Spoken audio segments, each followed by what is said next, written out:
Other than people complimenting me on my beautiful dazzling teeth, people always compliment me on how beautiful my skin looks, both in photos and in videos. And no, it's not because of Facetune, which we all like a good Facetune moment here and there, but I have uncovered the secret and the technique to getting the most beautiful, flawless, smooth, filtered looking skin. So today I'm gonna go through step by step how I do my base routine so that I ensure that I have cake-free foundation, the most beautiful, poreless, smooth foundation of your dreams. So if you need help making your foundation or your complexion or your base look a little bit better, this video is going to change your life, I can guarantee it. So let's just jump right on in. So first thing is first, we are going to prime our skin. So a lot of people think primers. No. I do not use face primers. I think they are a gimmick because one, the ingredients in them are just very lackluster and really serve no purpose. And two, I have used so many different facial primers and have never ever seen a difference in my skin. The longevity of my makeup has not improved or increased because of a primer.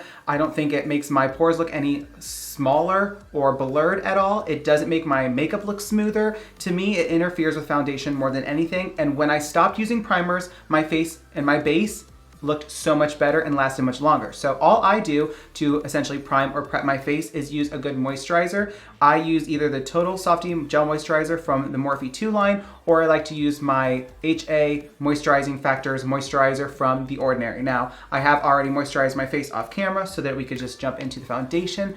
But when you do use your moisturizer, let it sit for about 5 or 6 minutes or so it can really absorb into your skin, and then you're ready for your foundation. Okay, so when it comes to foundation, I really don't think it matters as far as the finish, whether you like a dewy foundation, a velvet matte, or a regular matte. I think the end result always looks the same for me with these techniques because I have tried different types of foundations. So I'm just gonna take my Morphe Filter Effect Soft Focus Foundation, and what I'm gonna do is apply it to the back of my hand. That way I'm not over applying instead of just going right onto the sponge and going ham. We don't want a ton of extra foundation. You never want a ton of extra product. Okay, so what you wanna do when you're applying your foundation is to apply the foundation in the largest areas first and then blend out. So for me, it would be my cheeks and it would be my forehead area. So I like to just apply my foundation like that, and then whatever's left on the sponge is just what I use for the most part, and I start blending it out. Do not drag your beauty sponge. Do not swipe your beauty sponge. We don't want that. When we apply our foundation and really any product, we want to stamp or like dab the sponge or the brush, honestly, because this is just going to blend it out into the areas it needs to go in. So as you can see, it's already looking flawless. Now, I don't take it all the way up underneath my eye, all the way, because I don't want extra product in the creases that we almost all naturally have. So for the forehead, we're just going to go in and start stamping it over the largest part, which is obviously in the middle, and then I just start taking it down everywhere else I need. If you do find that certain areas of your face need a little bit more foundation than you have applied, obviously just go back in with a little bit. If you are, again, stamp into your hand, stamp off any of the extra, and then go in.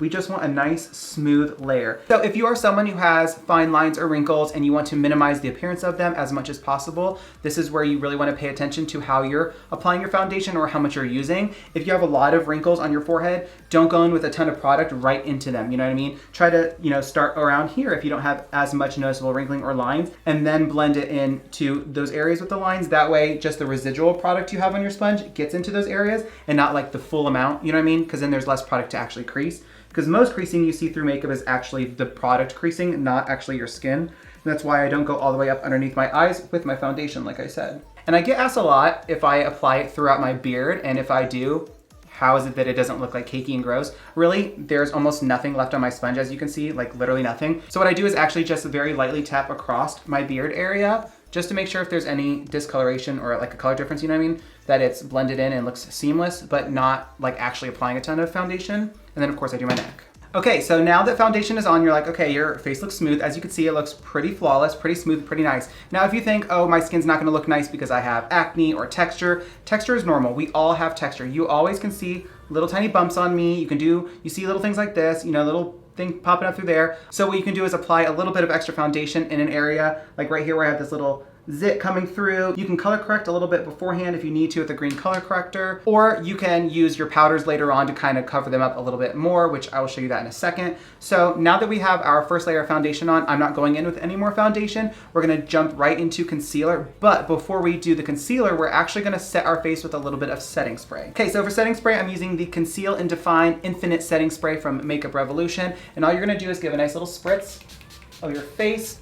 We're doing this because we want to lock in each layer. So we're just going to let this dry for like literally, I don't know, it's been like 7 seconds, so 7 seconds it is. And then we're going to go in with our concealer now. So for concealer, I'm going to be using my NYX Born to Glow Radiant Concealer. I love this. Now I like to typically use a radiant or a dewy concealer, especially for my under eyes, because those are typically the drier areas, and we don't want like dry on dry on dry. Like matte plus dry under eye, that's a recipe for disaster. So if you can offset it a little bit with a dewy or a hydrating concealer, please do. So we're just going to take a little bit of this and I'm going to put it on both sides of my nose just to kind of start my contouring.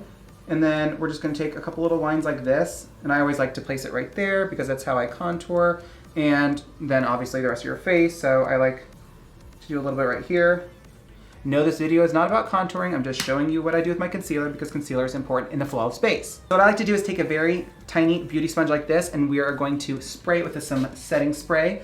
This is a fantastic hack, BTW, take notes. So just blend out however you do.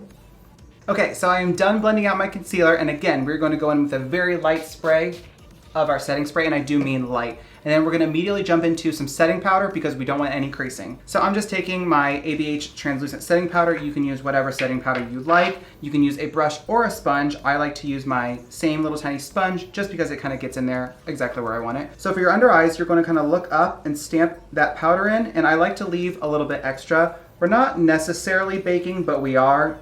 Typically people bake for like several minutes. I just put enough there just for like a minute max. I still get the benefits of what I normally would if I was like actually baking without it like drying me out. So typically people don't like to bake because they think that it dries out their skin, and I do find that it does a little bit. So if you have drier skin or drier under eyes, you definitely don't bake. And by baking, I mean letting it sit for like 5 to 10 minutes. But for this technique, it works because it still sets it into place, which is the point of baking, but not long enough to cause any creasing or dryness. So like, just trust the process, I promise. Okay, so next you're gonna quickly grab a fluffy brush like this. Make sure it's fluffy. We don't want a super dense brush because then it's gonna disturb the product. So something like this where it's just kind of in between dense and not. And we're gonna very lightly, and I mean lightly, just brush away that setting powder. Brush it away, just flick it away. It's not gonna disturb anything. Obviously make sure you get underneath your eyes. Okay, so as you can see, my skin looks super flawless. My under eyes look very smooth. Those little creases are obviously your natural under eye creases. There's nothing you can do about it. They look worse when you look down, obviously, but when you look forward, they obviously look better. We're people, we have skin. But everything else, I am literally poreless. I have absolutely no pores whatsoever. Skin is looking flawless. That's what we want to see.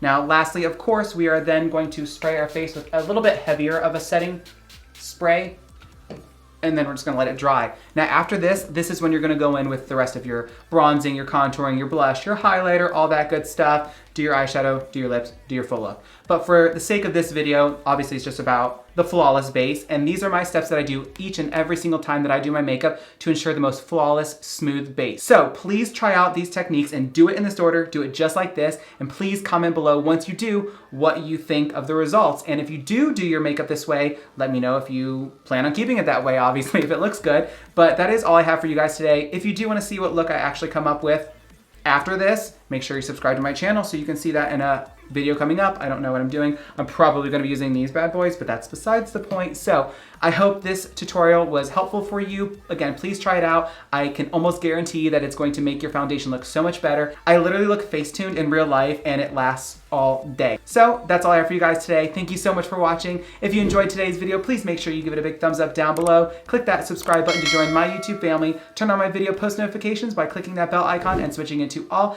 And I thank you guys so much for watching today's video, and I hope you have the day you deserve.